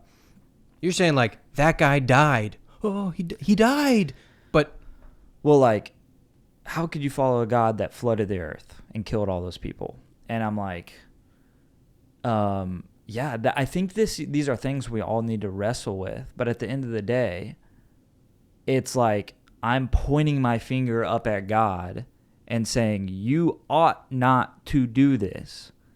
Yet I'm taking the foundation out of my ability to say you ought not to do this because I'm borrowing from the biblical morality. Yeah. Right. And so I know that doesn't help with the emotional appeal, but that's just the reality is like, what moral framework are you pulling from? Like a collective communal moral framework just because we decided today? Well, like then there's no meaning at all because all of this, like we're eventually going to supernova the sun and everybody's going to die. Yeah. So it's like none of it actually had meaning and there's not going to be any consciousness to pass it on. So all of this might as well have not happened to begin with. So it doesn't really matter because we have no value. We're stardust. There's no such thing as actual morality. Like when you break it down, it's just dissatisfactory. And even to go the other direction with it, why isn't God allowed to do these things? Right. Why? I mean, if he's the king and he is the one who holds the power of life and death, like that is totally, absolutely within his right to give life and to take life. I mean, that's what it says. I think also you have to come to it from one of two fundamental assumptions. Either God is good or he's not. And so if you assume he's bad, or if God does anything that I wouldn't do, he must be bad. Right, but like, dude, I don't want to be in those positions. And I think, okay, so the biblical answer to this question, God doesn't try to, all these things that we've been saying, yeah. God doesn't ever try to explain himself or lay these things out. The answer that God gives to this question, why do bad things happen to good people? Why do bad things happen that I can't understand? Why does God treat some people this way and other people that way? And well, this is all the book of Job. And what God answers to Job is he goes, how about you try and run the world for the day? You think you could do any better? Yeah. How about you decide who dies and who lives? You decide. Do you really think that you could run the world better? And Job, thankfully, as a man of God, said, I'm going to shut up now. Yeah, well, because first off, you have to have evil in order for free will to exist if you're going to allow man to decide. I think it's even simpler than that. If you could honestly say, yeah, God, I could run the world better. The way that I would do it is this. I think you've already lost the plot. If you could respond to God and say, yeah, I know how you should be doing things, you've already lost the plot. It's already gone. Yeah. Yeah. Well, should we return back to the original conversation? Where were we at with it? Hey, again, thank you for these questions. We're so grateful for it. Yeah. That's why we took the time to answer, because they're important. Yeah. They are super important. And I just challenge you to keep pressing on and challenge your own assumptions. I think we had talked about it on one episode before where it's like a true Christian challenges his own assumptions consistently and wants truth at all costs. So I'd just say be after truth at all costs, not another motive. And here's one of the biggest reasons why people who are hurting just need a hug is because that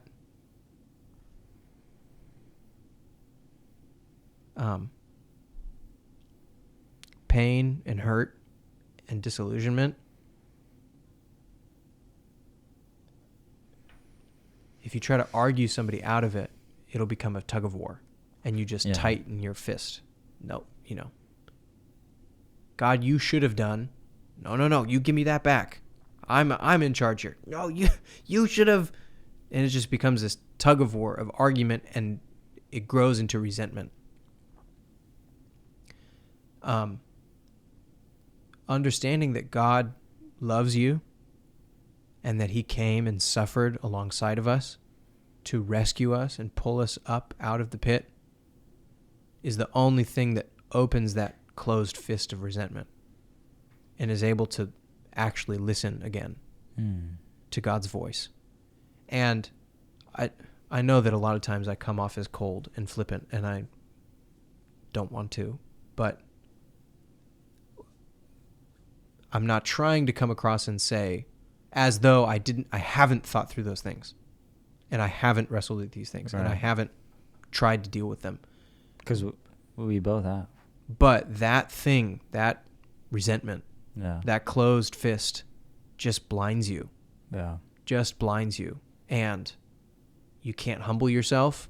You can't think straight. You can't forgive. You can't be honest about yourself and about God and about your place in the world. Just that closed fist of resentment, which is why God, when he came to earth in human form, didn't try to argue with people.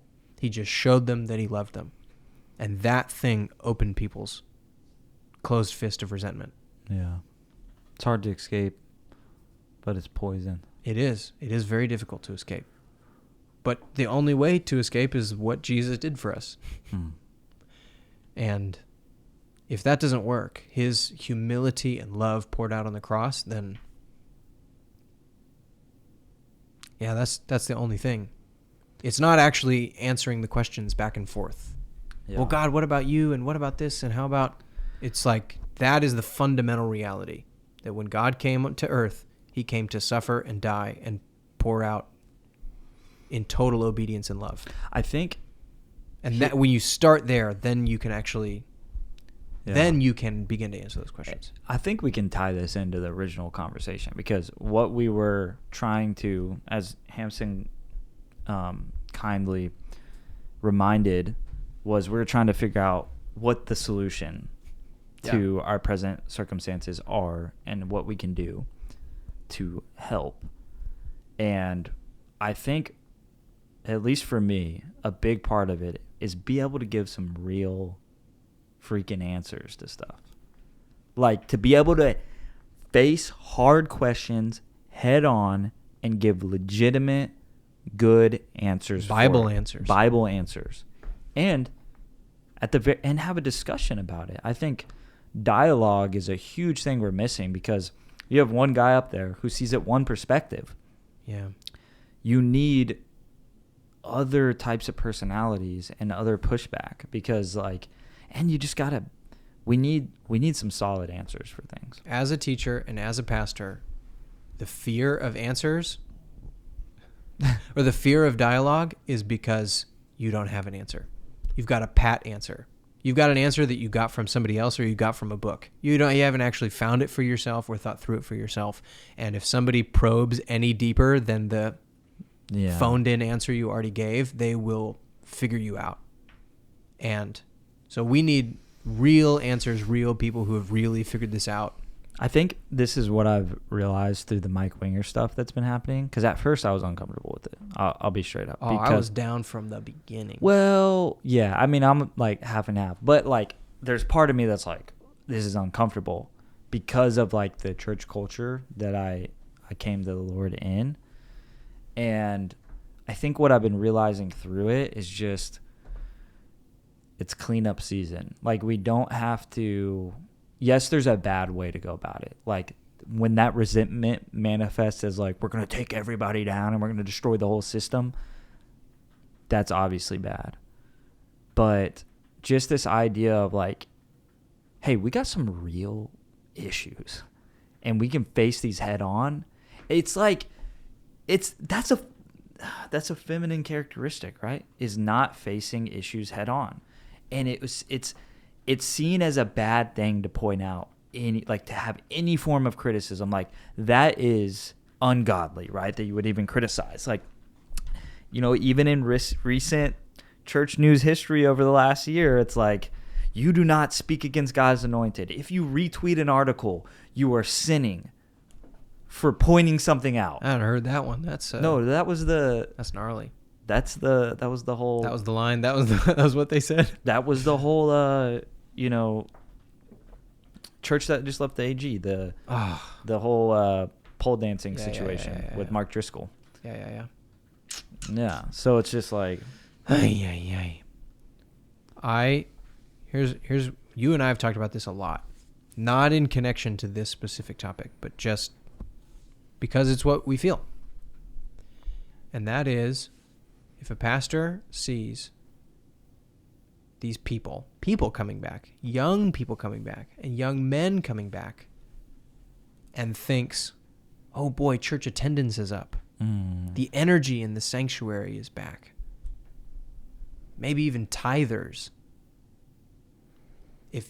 That's the unfortunate reality. If you think, as a pastor, going way back to what you said, if those thoughts pop in your mind, to treat people like people. Yeah. If you think that the culture is going to move in, that the cultural winds are changing, like what Nick was saying on that podcast, was that, normal, going back to church and church being normal and just being a normal part of our culture. Oh, thank goodness, our culture is healing and we're all just coming back to church. No. Yeah. No. This is a season. This is a season of interest. And if you do not seize it and love these people and hold them close, they will leave. Yeah. They will find something else. And what these people need, especially young men, is fathers. What you're saying is hitting on one of the biblical threads, where it's like you started in the garden, but we're going to end in a city. Because you would think, we're meant to be in the garden. Let's go back to the garden. Let's go back to what we used to have. Mm-hmm. But for whatever reason, God wants to build a city that is shaped like the garden. It's what the garden maybe was supposed to become. And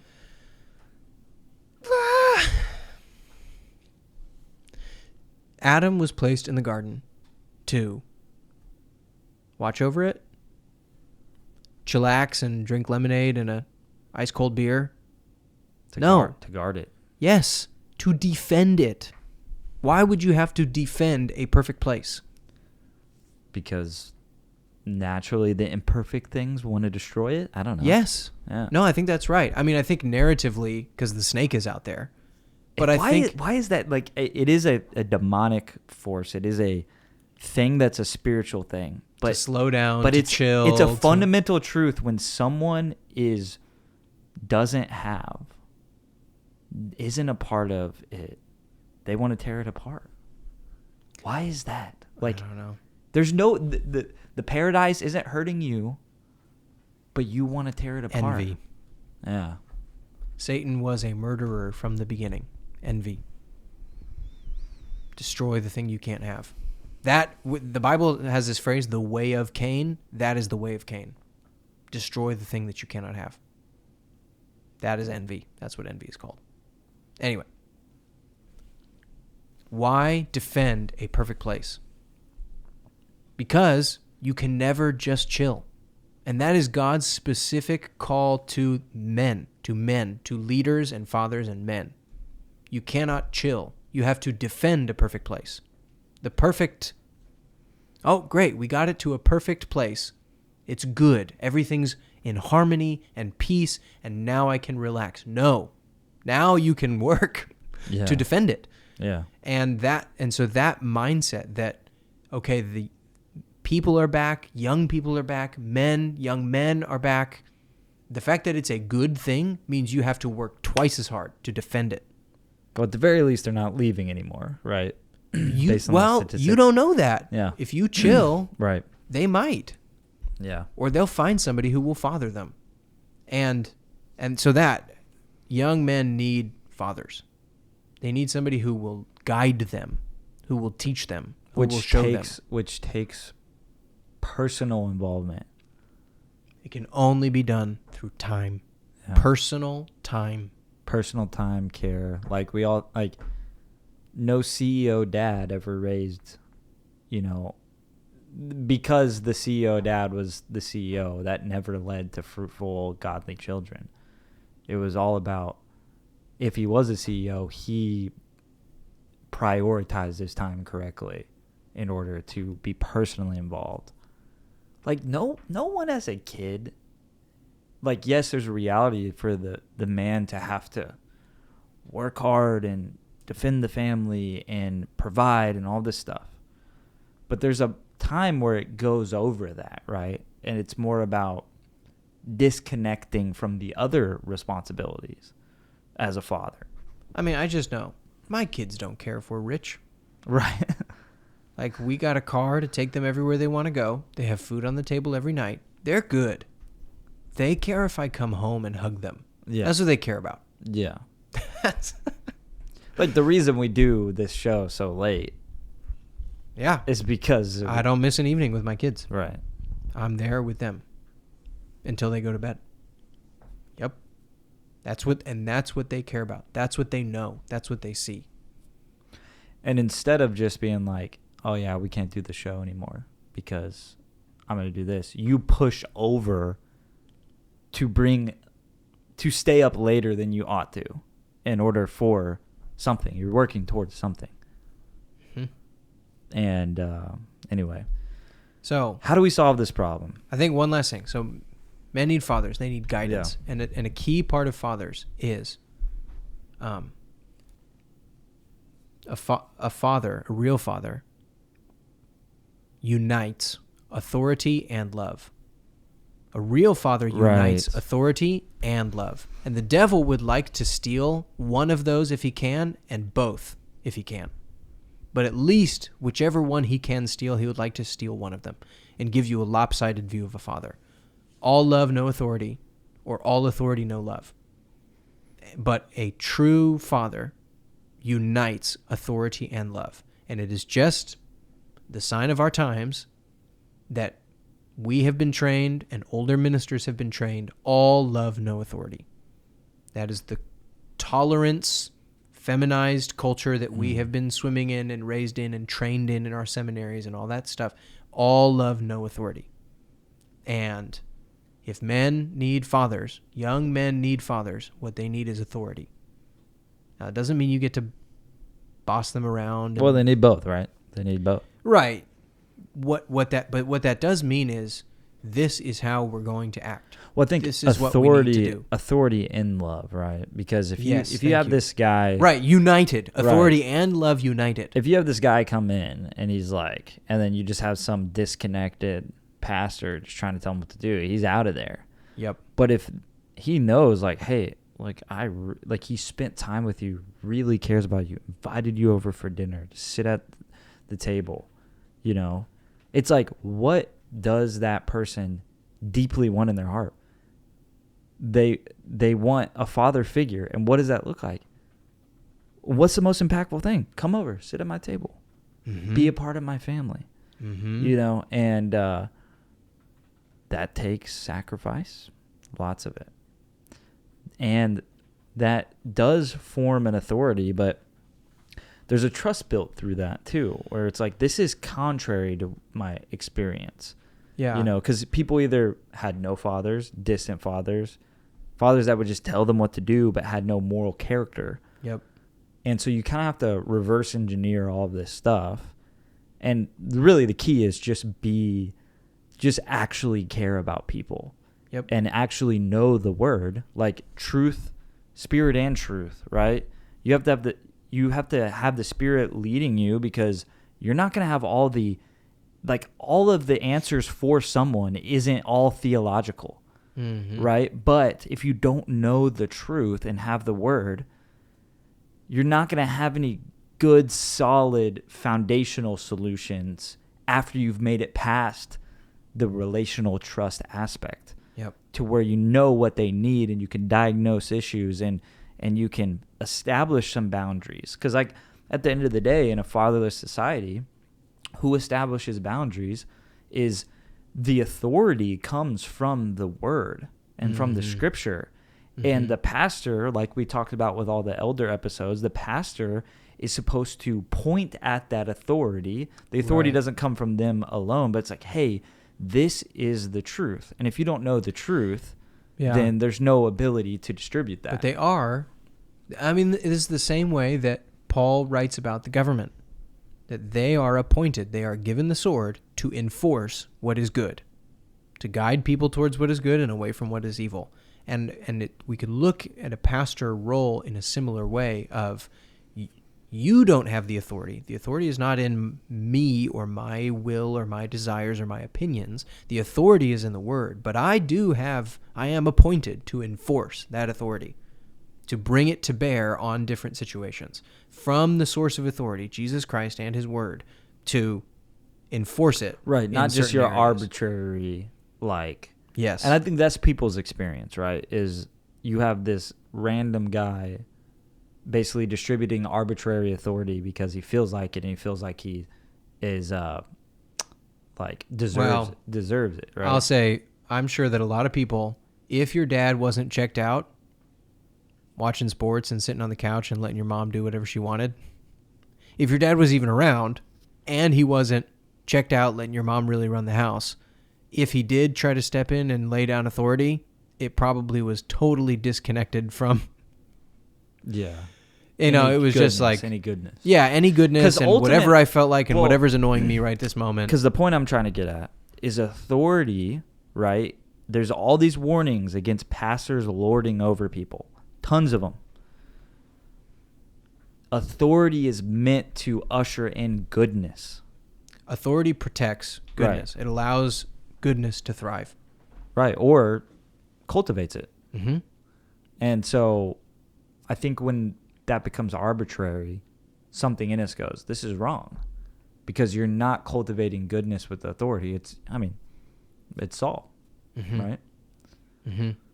So, but again, that is what, when we say that Gen Z young men need fathers, that's what I need, that's what we need, is that sense of who in my 25, 30 years of life has protected me.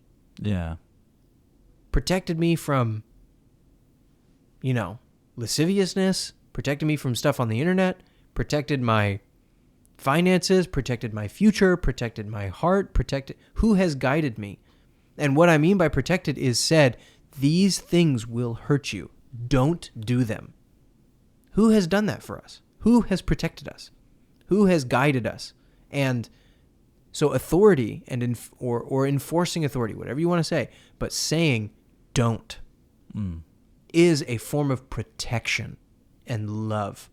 And that's what young people need, is to be protected, is to be safe. Yeah. And even if they don't understand it, even if they don't get it, even if in their teenager brain, brain rotted, TikTok brain rotted teenager hormone brain, they think like, you're just trying to control me. You're just trying to whatever. Like, no, I am trying to protect you. I'm trying to keep you safe in these boundaries. I think that establishes the foundation, but then you need, from that place of like, hey, your character's being shaped. Okay, now I'm behind you. Go out. Yes. And do something with that. Because that oftentimes you see like like that's a privileged position to go out and take risks. You've had to have people behind you and encouraging you and have some type of structure. Like that's part of why the rich get richer and the poor get poorer, is because rich people are risk takers and without and calculated risk takers, and without like a structure at the foundation, you're just trying to make it. And so building that structure of safety, love, authority, boundaries, healthy boundaries, and then empowerment. And one of the major pain points that we felt is, how do I take responsibility? If a man is looking for responsibility, a man needs to be challenged and given responsibility. And if my responsibility is, well, I don't know, enroll in seminary, I guess. If that's the only help that you can give me and the only responsibility that you can give me, that's not very helpful. Give young men real responsibility. Start a business, marry a wife, have some kids. Yeah. Do something hard. So real quick, we got another super chat from 21st Century Mind, and he really wants us to answer it, so we will. And it's right in line with our question or our conversation. So I guess he came in kind of late. So we talk about this more in the beginning of the episode, but he asks, how is it masculine for men to identify as a female bride of Christ and call Christ my husband?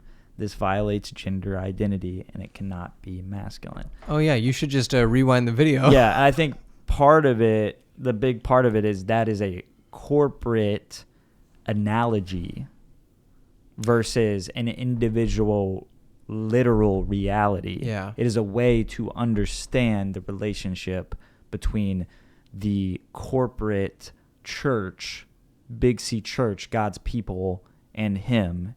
And then it uses the analogies for how we ought to treat our wives as well. Paul breaks it down twice in two different letters. Christ and the church is to man and wife. And then he says again, that's from Ephesians, Christ and the church, man and wife. So corporately as a church, we are the feminine counterpart to Christ in subservience and obedience.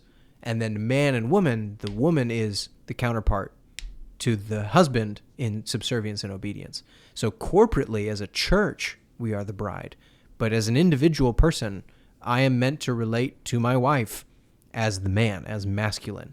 She is the bride. I am the bridegroom. I am the masculine counterpart. And that's not a prescription to say we have to role play a bride in our prayers towards Christ. No. Right? Jesus says to refer to God as Father. Right? Pray like this. When Jesus taught us to pray, he said, call God Father. So you're relating to God as a son. As a son primarily. And that's Jesus never taught us to pray, my bridegroom. Yeah.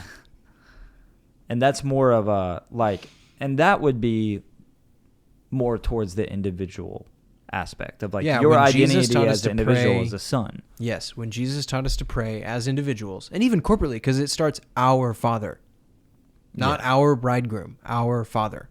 So in descending order of metaphors, like biblical usage of metaphors. Bride and bridegroom for the church in Christ is a powerful one, and it's a notable one. But in descending order of use, it's pretty close to the bottom. It's used not very often. It's infrequently used compared to king, lord, master, and father. Yeah, I guess you could say the same thing of like, we're the body and Christ is the head. It's like, That would gosh, even my be- head. That would even be Like, how used does that more make than sense? the bridegroom.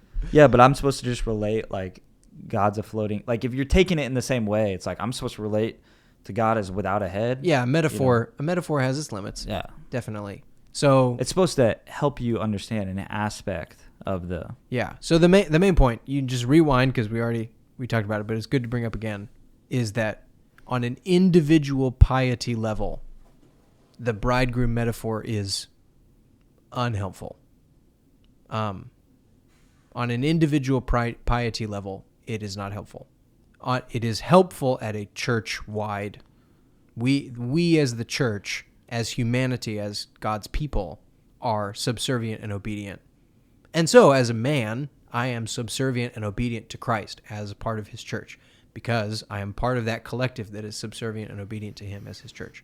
And it doesn't seem like it was meant to be used as an individual. That's the whole point of like, if Yeah. you rewind, we went over a video from Doug Wilson, and he's talking about something that was meant to be a corporate analogy has Yeah. been introduced. So that is part of what we're commenting on, is that this has wrongfully been applied in an individual sense within the church body. So that Singing songs that about... that feeling that you're feeling in association with what you've experienced in the modern day church is a right feeling. Like it's If it feels wrong, that's Yeah. right. Yeah, exactly. Singing songs like Jesus is my boyfriend, or I'm going to lay my head on your chest, my lover. I don't sing those songs. All right. Or if I sing them in my house, I Yeah. change the words. One of my favorite songs is about Jesus coming back in the clouds with flaming eyes, and There's a great song. It goes, "What a friend I found." Have you know that song? Jesus. No. No? But one of the lines is, more intimate than lovers. And I don't sing that part. I changed the words. Do we have any other videos, or what are we doing? No, that's pretty much the end of the conversation that I had planned. Okay. I thought we had something by... What was the point of the... I don't know. I think the moment has passed. Yeah, what was the point of the gospel simplicity one? That, he was aiming at the individualistic, salvation-oriented, and when our church services are aimed at individualistic, salvation, evangelistic, then you constantly get on this hamster wheel of never feeding people. But when you elevate your view of church, that it is itself a place for God's people to come and worship, then you elevate the purpose of God's people gathering and meeting. And so in the same way that we talked about earlier, where the individualistic, pietistic really is a race to the bottom, where men feel like, I come to church and it's all about nourishing me and growing my personal relationship with Christ and how I feel, and And praying and connecting with him. Yeah, And, and those are all feeling and feminine spiritual- coded. Yeah. And so that in itself, is it safe to say the purpose of the liturgy, if we want to call it that, that's what he calls it in Yeah. the video. So yeah, is not primarily evangelistic, like was not intended to be primarily evangelistic. And when you make it primarily evangelistic, you get poor results long term. You will get what you plan for.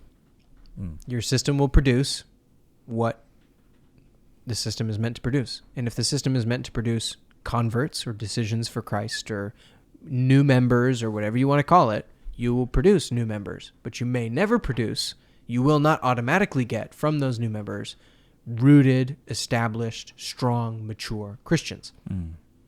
It does not automatically follow that if you collect new members or gain new members that you will get strong, mature believers. It does not automatically follow. So you'll get what you aim for. If you want strong, mature believers, hopefully those strong, mature believers will be evangelistic, because that's what a strong, mature believer should do. If you aim for evangelism and aim for new converts, you may not automatically get strong believers. You know, it's like Amen. it's like taking out a loan or saving up for it. That's Well, should we take some chats? we got some time. All right, we'll take a little bit of chats. We only have a few people on here at this point. If you enjoyed this episode, give it a like. If you have enjoyed this content, you want to see more, subscribe to our channel and hit that bell notification, because subscribers, the subscription thing does not work. And if you want to donate to our ministry and what we're doing here, you can go to divinecreative.org to do that. That will be in the description. And if you want to join our ministry, Divine Creative is advancing the gospel through creativity and technology, and we disciple and equip creative and innovative believers. So if you want to be a part of that, you can go apply at divinecreative.org. And now we'll... Do you want to pray and then take some chats? Sure. All right, let's do that. Lord, we know you're at work, and we ask by your Holy Spirit that you would touch church leaders and young men across our country, to empower them to continue to walk with you and to shape their lives and their ministry to getting this right and reaching the next generation. In Jesus' name, amen. Amen.